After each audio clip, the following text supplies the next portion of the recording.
Hi, it's Jonathan from Autochair. Thank you for inquiring about one of our boot hoists. Today I'm going to do a demonstration to show you the Smart Lifter LM folding hoist in the back of this car, lifting a folding style scooter. So you will be required to do certain elements of it. We'd just like to point those out in this video, but also to show you how simple it is to use and to load into the car. So with this particular scooter, in order to fold it, I need to undo the two clips on the base. I then need to fold the seat down, and then if I lift the seat, that enables the whole scooter to fold to here, and then lift the tiller up into position, and from here we're ready to go. So next stage is open the boot of the car. So this is our folding LM hoist. You can see it folded down here. So the first thing I need to do is just turn the hoist on. Then we've got a four-way controller for it here.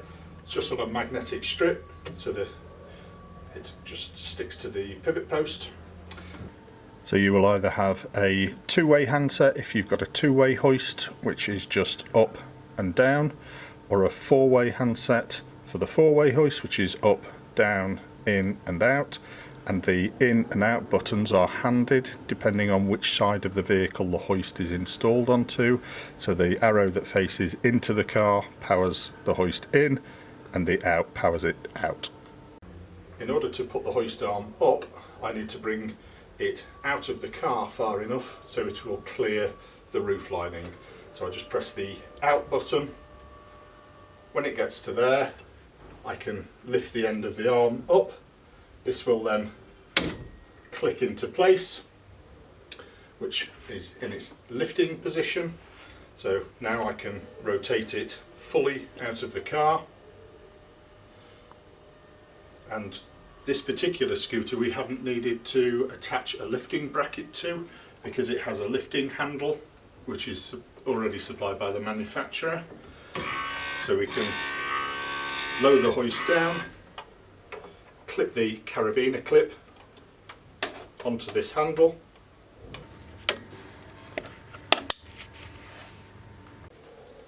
then it's a case of steady the scooter, press the up button. This will lift it, clearing the bumper. So you lift it up to the top, and there is a little yellow stitching on this webbing strap that shouldn't be taken past the guard at the end of the hoist arm. So now we can press the in button to rotate it round and into the car. So you just walk it round, and what we've done for the purposes of this video is set the boom of the hoist higher than the roof lining. This will often be the case in hatchback style cars. So even though this car doesn't necessarily need it, we just wanted to point it out that this is what may be required to be done. So you take it in as far as here before it touches the car, lower the scooter down onto the floor, let some excess webbing strap out, and then we need to fold the hoist arm. So in order to fold the hoist arm, you need two hands to do this. You need to lift the end of the hoist arm. There's no real weight in it, so you lift it up, press this red lever, and that will enable it to fold. So as it folds, I'm just going to rotate the hoist arm into the car, then let it fold to there. You would turn the hoist off, and if you have a restraint system fitted, which is actually just a seat belt for your scooter or your power chair, then you should attach this now. This isn't designed to lock the scooter down to the floor of the car, it is designed to stop it flying forwards in a crash. So with this type of scooter, I'm going to feed it around the front of the scooter, over the wheel and into the receptor on this side. It's then a case of I can shut the boot and away you go.